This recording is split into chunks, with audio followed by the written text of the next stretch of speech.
BJP ప్రభుత్వం ఉందో చరిత్రను చెరిపేసే విధంగా ఎక్కడెక్కడైతే ఇంతకుముందు నెహ్రూ పేరుందో, ఇంతకుముందు ఇందిరాగాంధీ పేరుందో అవన్నీ చెరిపేసే విధంగా మీరు ఎన్నో కార్యక్రమాలు చేసిండ్రు. కానీ ఈరోజు మీరు ముఖ్యంగా ఏదైతే మహాత్మా గాంధీ పేరు తీసేస్తూ దాన్ని వికాస్ భారత్ గ్యారంటీగా దాన్ని ఈరోజు బిల్ ప్రవేశపెట్టేటువంటి ఈ బిల్లుని మేము తిరస్కరిస్తున్నాం. ఎందుకంటే మహాత్మా గాంధీ పేరు మార్చినంత మాత్రాన ఇక్కడ ఏదైతే ఉద్యోగం ఏదైతే ఉందో అది సరిపోదు, దానివల్ల రాదు. ఆకలి అనేది దానివల్ల నిండేటువంటి లేదు. కాబట్టి కావాల్సింది ఏంటి, 100 రోజుల పథకాన్ని మీరు 150 రోజుల 125 రోజుల అనేది పెంపొందించండి.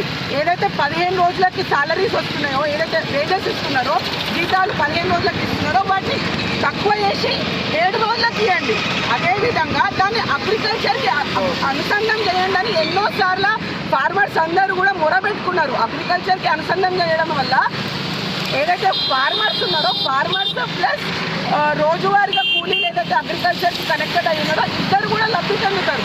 కాబట్టి అది ప్రయోజనాత్మకంగా దాని విలువలు అంటే లైక్ ఏదైతే దానివల్ల బెనిఫిట్స్ వస్తాయో దాన్ని ఇంప్రూవ్ చేసే విధంగా మీరు దాంట్లో చేంజెస్ మార్పులు తీసుకురావాలి. కానీ ఇట్లా పేరు మార్చినంత మాత్రాన ఏం జరగదని మరొకసారికి బీజేపీకి మేము ఇక్కడ నుంచి కూడా మేము చెప్పుకోవాల్సింది ఒకటే, మీరు ఎంత మార్చినా కూడా చరిత్రలో మహాత్మా గాంధీ గారి యొక్క పోరాటం కానీ వారి యొక్క స్ఫూర్తి కానీ మారదని మేమందరం కూడా యువత మేము అందరం కూడా దాన్ని తిరస్కరిస్తున్నామని. మీరు ఏమైనా చేయదలుచుకుంటే మాకు స్ట్రెంగ్తన్ అయ్యే విధంగా మీరు దాన్ని మలుపు చేసి చేయాలి తప్ప పేర్లు మార్చడం వల్ల ఏమీ లాభం జరగదని మరొకసారి తెలియజేయాలి.